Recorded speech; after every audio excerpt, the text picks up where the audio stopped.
BRS హయాంలో నిజామాబాద్ జిల్లాలో అత్యధిక సర్పంచ్ స్థానాలను కాంగ్రెస్ అభ్యర్థులు గెలుపొందారని రాబో మున్సిపల్ ఎన్నికల్లో సైతం కాంగ్రెస్ అభ్యర్థులను గెలిపించాలని మంత్రి సీతక్క ప్రజలను కోరారు. నిజామాబాద్ జిల్లాలోని సావేల్ గ్రామం నుంచి తడకపాల్ వరకు బీటీ రోడ్డు నిర్మాణానికి శంకుస్థాపన చేశారు. ఈ రోడ్డు నిర్మాణానికి 2 కోట్లకు పైగా నిధులు మంజూరయ్యాయని తెలిపారు. రాబో పుష్కరాలకు బాసర నుంచి భద్రాచలం వరకు అభివృద్ధికి ప్రణాళికలు చేస్తున్నామని మంత్రి సీతక్క తెలిపారు.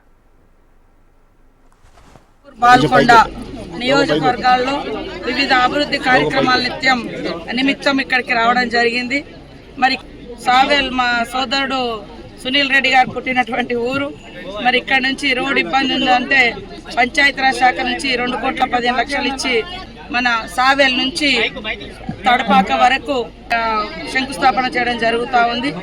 ఈరోజు ఇక్కడికి రావడంతో నిజంగా పెద్ద ఎత్తున అన్ని గ్రామాల నుంచి మంచి స్వాగతాన్ని పలుకుతూ ఆత్మీయతను పంచుతున్నటువంటి కాంగ్రెస్ ప్రభుత్వం ఎప్పుడు కూడా ప్రజా సంక్షేమము అభివృద్ధి రెండింటిని 2 కళ్ళలాగా ముఖ్యమంత్రి రేవంత్ రెడ్డి గారు ఇందిరమ్మ రాజ్యంలో కొనసాగిస్తూ ఉన్నారు.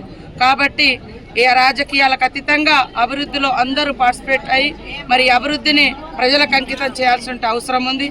అదేవిధంగా గ్రామాలలో కూడా మరి వాళ్ళకు ఉండేటువంటి సమస్యల పరిష్కారానికి ఎప్పటికప్పుడు మరి అధికారులతోటి మానిటరింగ్ చేసుకుంటూ కోఆర్డినేషన్ చేస్తూ ముందుకెళ్తామని తెలియజేస్తారు. సర్పంచ్ ఎన్నికలలో అత్యధికంగా రాష్ట్రంలో అత్యధికంగా గెలిచిన సీట్లలో నిజామాబాద్ జిల్లా ఉమ్మడి నిజామాబాద్ జిల్లానే రావడం జరిగింది.